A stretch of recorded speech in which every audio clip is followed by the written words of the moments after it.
90 years old in Philippines. Kailangan pa rin kumayon. Nasaan ang politiko na binuto mo?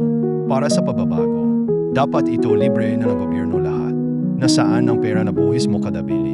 Nandun gayon sa Senado at Kongreso. Hinahanap na nila dahil kinurakot na nabinutuhan mong politiko. Haha. Kaya ang mga Pilipino pag nagustuhan nila, ang pambobola ng politiko nakipagpatayan ito. Para manalo on kanilang ibaboto. Pero anong ginawa nilang gayon sa iyo?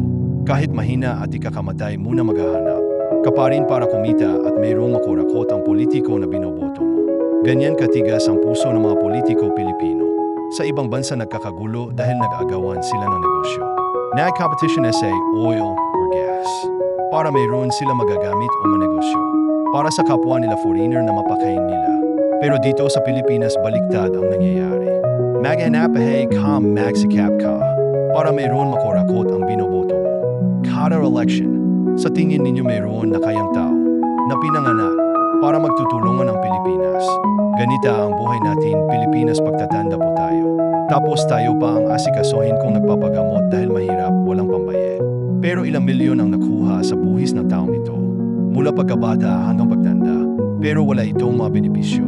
Nathan, nandoon sa mga mayayamang politiko. Nag-aaway na sa hearing dahil ninanakaw ang pera ng bayan.